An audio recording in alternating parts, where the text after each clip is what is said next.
Lynn, yesterday you appeared on the Alex Jones show and gave an interview there in which you unequivocally stated exactly what you've stated tonight, that the time has come for the immediate removal from office of Barack Obama. What you said there was that Obama has to be thrown out of office immediately, and there's every reason to do so preemptively, not only for his sake, but for the sake of the people of the United States. And you said if his policies, as he just put the new stages into operation, if that policy is allowed, you're going to see open Hitler-style genocide applied to a large section of the U.S. population who are considered not fit to survive, not fit to live, just like Hitler, lives unworthy to be lived. And in that interview, you said that across the nation, we're seeing an explosion in this determination, what you called a rising tide of determination to throw this guy out of office. That's the mood out there, and it's increasing at a rapid rate. Now, I just wanted to cite two examples of that. First of all, earlier this week, a very high-level elected official, the lieutenant governor of Texas, a man named David Dewhurst, surprised a lot of people by openly calling for Obama's impeachment. He said he had a number of reasons which rose to the level of high crimes and misdemeanors. Obama's blatant disregard for federal law, including ignoring federal drug laws, stating his open intention to work around the United States Congress in violation of the U.S. Constitution. But what Dewhurst said he was most concerned about is Benghazi.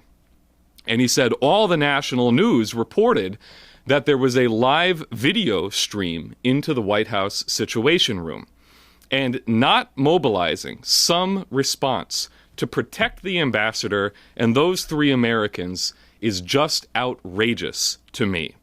He said that happens to be my view, that the man has committed crimes that do not warrant his staying in office. Now, in addition to the lieutenant governor of Texas, we've also seen the somewhat popular radio show host Glenn Beck, who just recently joined in, finally, in calling for Obama's impeachment. And he said, for the very first time in my career, I personally am calling for the impeachment of the President of the United States. He's arming known terrorists in Syria. And if they are saying, we're going to arm al-Qaeda, and yes, we know that these arms are going to fall into the hands of al-Qaeda, Beck said, if that's not an impeachable offense, I don't know what an impeachable offense is. You're arming and aiding the enemies of the United States. I believe it is impeachable. I believe it is treason. And the president knows that it is against the law. So I think it's clear that there is indeed, as you said, Lynn, yesterday, a rising tide of determination in the United States to throw this president out of office. And what you said yesterday is that this is a president who's practically sitting there waiting for his own Nuremberg tribunal. So you raised the question on the Alex Jones show, are we going to wait for a bloody dictatorship in this country, or are we going to mobilize to throw him out of office now?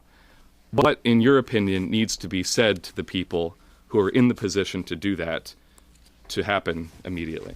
There's a certain time where silence speaks wonders. Because when you take the list of crimes which this president has committed against the United States and against the people of the world, and the greater crimes he's trying to spread now, for example, trying to spread war against China, which is already there, the Korean pressure from the United States on Korea, the same way.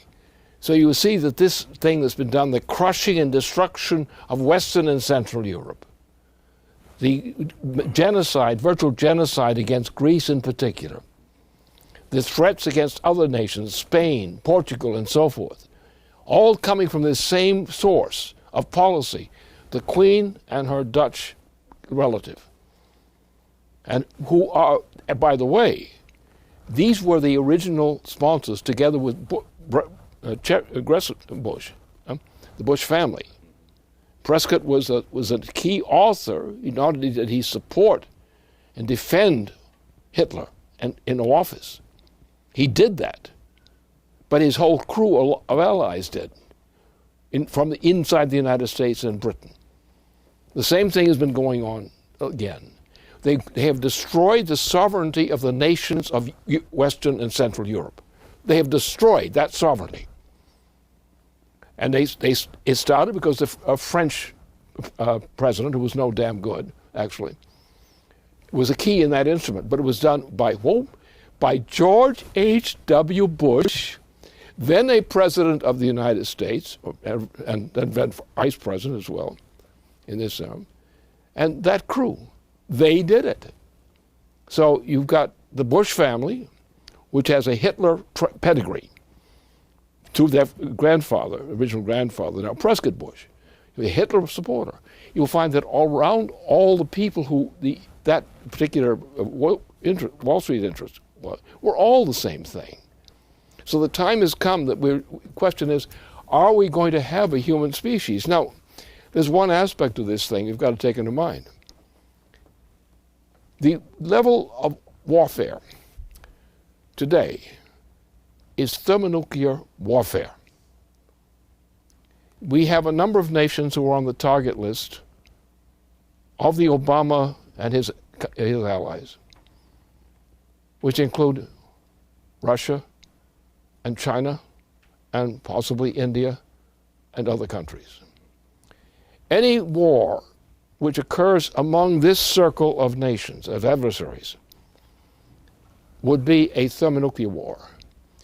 A thermonuclear war would be the probable extinction of the human species, because merely going to the level of warfare and mobilization and weaponry, to do that, to conduct such warfare successfully, or supposedly, would actually cause reactions throughout the planet, which would be the extinction of the human species.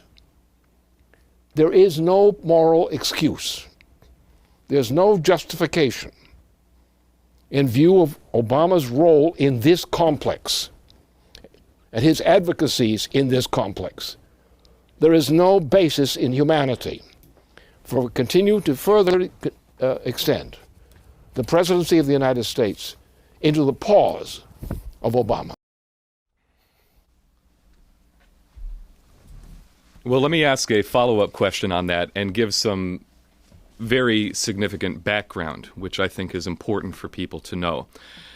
Let me just start by saying on June 24th, 2009, the LaRouche movement submitted testimony to the United States Congress titled, "Why the Obama Health Plan Must Be Scrapped."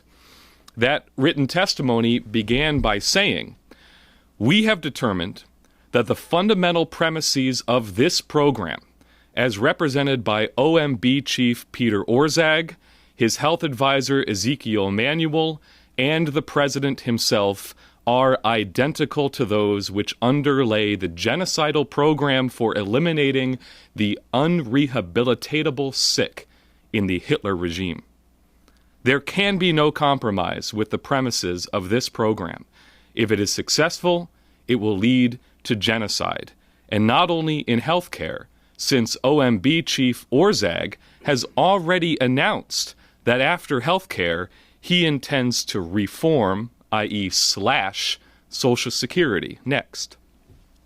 The testimony goes on to cite the origins of Hitler's genocide program, which started with a memo written by Hitler personally on October of 1939 titled, "The Destruction of Lives Unworthy of Life," in which he declares that Reichsleiter Böhler and Dr. Brandt are charged with the responsibility for expanding the authority of physicians to be designated by name to the end that patients considered incurable, according to the best available human judgment of their state of health, can be accorded a mercy death. And as a result of that memo, a working group for sanatoriums and nursing homes was set up at 4 Tiergartenstrasse in Berlin. And they prepared a questionnaire to categorize the specific individuals who would be targeted for these so-called mercy deaths. The 4 categories were: 1, patients who suffered from diseases which rendered them unemployable, including schizophrenia, epilepsy, senility, paralysis, feeble-mindedness, and the like. 2, patients who had been institutionalized for at least 5 years. 3, patients who are criminally insane. And 4, non-Germans. According to this questionnaire, which was circulated to all the hospitals in Germany, an independent board of experts then reviewed each case and put a dash mark or an X, signifying whether the patient lived or died. Now, Dr. Leo Alexander, who was the chief medical advisor to the United States Chief Counsel for War Crimes during the Nazi doctors' trial in the Nuremberg tribunals, wrote the following in the New England Journal of Medicine after the Nuremberg trials concluded. He said, "Whatever proportions these crimes finally assumed, it became evident to all who investigated them that they had started from small beginnings. The beginnings at first were merely a subtle shift in emphasis in the basic attitude of the physicians. It started with the acceptance of the attitude, which is basic in the euthanasia movement, that there is such a thing as a life not worthy to be lived. This attitude in its early stages concerned itself merely with the severely and chronically sick. Gradually, the sphere of those to be included in this category was enlarged to encompass the socially unproductive, the ideologically unwanted, and finally, all non-Aryans. But it is important to realize that the infinitely small wedge-in lever from which this entire trend of mind received its impetus was the attitude towards the non-rehabilitatable sick. Now, Lynn, when you first identified Obamacare as a carbon copy of Hitler's T4 back in 2009 and put the Hitler mustache on Obama, leading Democrats went hysterical and screamed that your warnings were extreme, were over the top. But just this past week, we've received reports that there's been a sudden change in attitude among certain layers of the Democratic Party leadership, who are now beginning to realize that you were right all along, and that your warnings about the killer fascist tendency of this president are now being proven totally correct. So, in light of that change, I wanted to invite you to elaborate on this in the context that we find ourselves in now.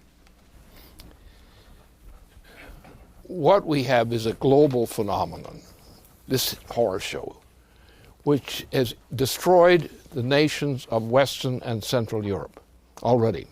They no longer have freedom, any freedom to speak of, so to speak. They're under management by the joint Dutch-British imperial system. And that whole center of Europe, central part of Europe, is now being butchered, plainly butchered. The thing is now being spread in terms of the Obama administration's role in the attempt to start a war against China. And this is very serious, an attempted war against China, where Korea refused to deal with Obama's administration on the basis of this, that they would not tolerate this attempt to start a war using Korea against China. So we're in the same kind of thing now. And on top of that, there is no possibility now, as long as Obama is not removed from office, for cause, elementary cause. If he's not removed from office, then those who do not work to remove him from office are guilty. They're guilty of the same crime as Adolf Hitler because they condone it. Because that's what the danger was with the Germans. The German people began to give in to Hitler. They're giving in to Hitler even before the war was the same kind of crime. It was a crime against humanity, which had already started in 1939, openly. And it was backed by Prescott Bush, who was the person who first intervened to allow Hitler to become the Chancellor of Germany, and who in effect made him and supported him, together with other pro-Nazi people in the British system and in the Bush family's system too. So the Bush family, since that time, including George H.W. Bush, including Bush, and this operation is the same criminal tendency, but in a more or less diluted form or disguised form. But that's what the policy is. And the Bush family's role in this is prominent all the way through. It is a Bush family problem, especially the family of Prescott Bush. And that's the problem. Do we in the United States have a sense of honor which refuses to deal justly with our own people for the sake of giving opportunities to that Bush family? Now, and also remember, there's another crime. 9/11.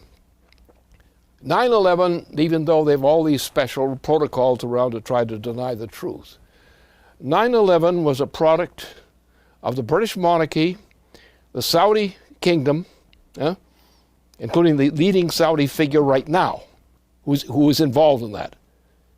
They did 9/11. And then the Bush family went ahead and pushed through a cover-up of 9/11, when in point of fact it was the Saudi leader who had been, at that point, was the ambassador to the United States. This Saudi leader personally is involved in setting up 9/11, personally. And he's now the head of the, still ahead of the Arabian system. So that's what the problem is. Therefore, what you see is a stink of corruption permeating our own institutions of government through these mechanisms. And the time has come, we will not save the United States. And anyone who does not move these guys out is actually implicitly condoning treason against the United States, treason against the human species as well. Because the intention here is global.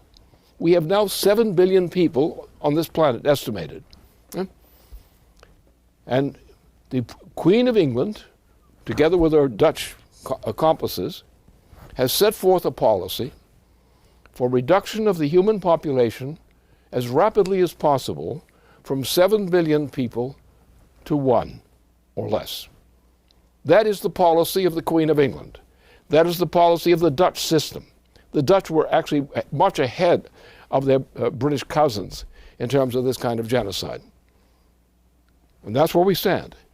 We are at the point where anyone who raises funny questions about my charges against Obama and his predecessors and the Bushes is wrong.